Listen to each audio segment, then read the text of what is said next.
Hello everyone, welcome back to the channel.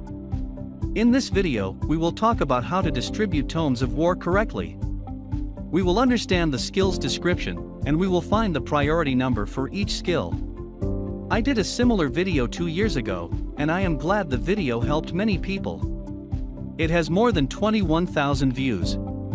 Today I decided to repost the updated version of this video with voiceover.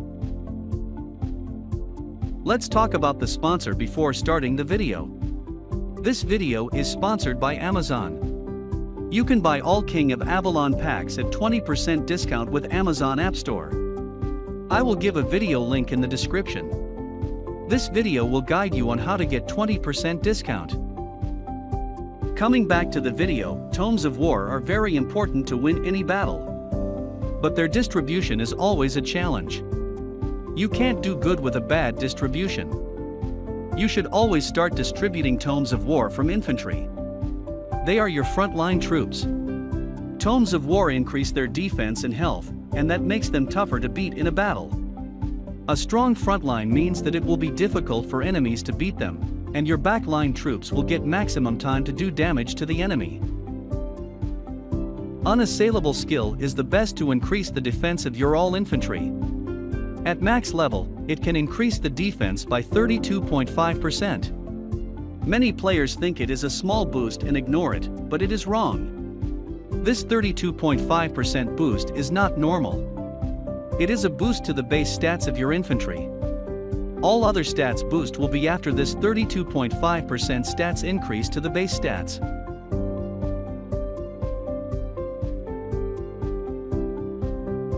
The base defense of t13 infantry is 24 without this skill.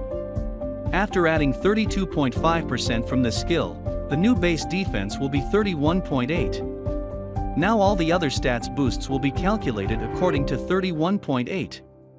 While if a person didn't distribute tomes on it, his stats will be calculated according to 24 base defense. Now it is easy to understand that this skill is very important for your infantry, therefore you should max it at first priority. After this, you shouldn't go for sacrifice skill. I know many people do it. I will explain why in a while. Your next priority should be to maximize your highest tier infantry. Maximize t12 infantry if that will be the highest you have. And maximize t13 infantry in case it is your highest. In today's King of Avalon, you should use only a 1-tier infantry formation, and that infantry tier should be your highest tier. Anyways, many kingdoms don't have enough t13 people yet to afford a formation with all t13 infantry. Therefore, they use t13 and t12 infantry both in the formation. In this situation, if you are one of the highest stats in your kingdom that mega garrison Avalon, or its tower, then you should maximize both t13 and t12 infantry skills. Now let's talk about the sacrifice skill. The purpose of this skill is to keep safe your backline troops from early death in a battle. Light cavalry and longbowmen in the enemy's formation could bring an early death for your backline troops. This skill counters it and reduces the attack on your backline by 35%. 2 years ago, things were different and this skill improves the results. But in today's King of Avalon, there are some new heroes which make this skill less important. For example, NS5 heroes, a formation with NS5 heroes is already targeting your infantry as a priority. The addition of sacrifice skill just overloads the infantry job. It is still a good skill for castle defense, but when you talk about march versus march, then it could bring some unexpected results. I am using it because it is still good for castle defense, but I will not give it a priority number. One more thing that is needed to be explained about the skill is the 50% infantry written in the description. Many players misunderstood it and think they need to add more than 50% infantry in their march to activate it. It is wrong, the skill activates with any initial number of infantry in your march. But it will not activate once I will lose 51% of the infantry I sent in the march. For example, if I have a march size of 500k, and I send 200k infantry, then the skill will stop working once I will lose 100k infantry in the battle. After infantry, Bowman is the next troop type that you should focus on distributing tomes of war.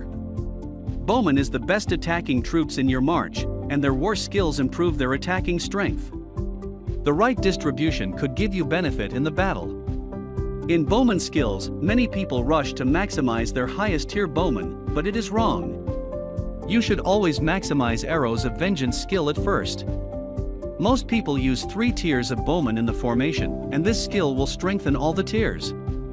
On the other side, if you maximize the highest tier Bowman, then it will benefit only the highest tier, while this skill will benefit the highest tier and the other tiers as well. I will say maximizing this skill at 3rd priority is good. After it, if you will have more tomes and your highest tier Bowman is t13, then go ahead and maximize it. But if your highest tier is t12 Bowman, then I think you should maximize t11 Bowman first.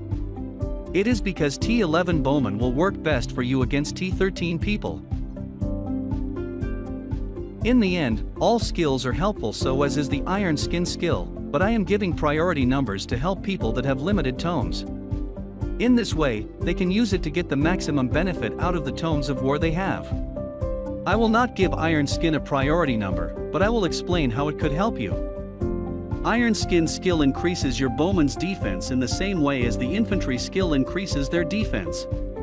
But the fact is, Bowman defense is important only in the case when they become frontline troops.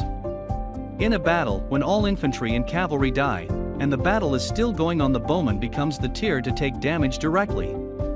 But in today's King of Avalon, Bowman defense has its own importance. Bowman are the easiest target for some new heroes, such as Orlando and Guinevere. The tomes on Iron Skin increase their defense, and hence improve their strength versus these heroes. Iron Skin skill also helps a little in improving the strength of the Arrow of Vengeance skill, thus it also improves the attack of Bowman. I had tested it. At last, let's talk about the Cavalry. Just like Bowman, most players ignore Defiant Charge and rush in upgrading their highest tier Cavalry. It is wrong, and you should maximize Defiant Charge skill first. It will help all Cavalry. I will give it priority number 5. After the Defiant Charge, you can consider maximizing your t13 Cavalry, but it will take 20 tomes of war. You can maximize your 2 types of Bowman tiers in it. The net results will not be much different. You should always consider upgrading t12, t11 Bowman skills before thinking to upgrade t12, t11 Cavalry. Steel Refuge is one of the important skills, so let's talk about it. Steel Refuge skill works in the same way as Iron Skin. It improves your cavalry defense, it helps the cavalry versus Orlando and Guinevere. It also improves cavalry attack by a small amount with the help of Defiant Charge skill.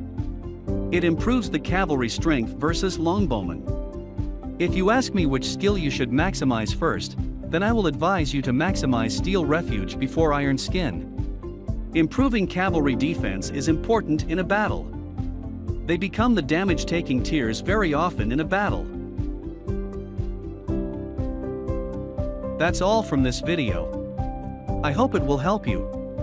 See you all in the next video.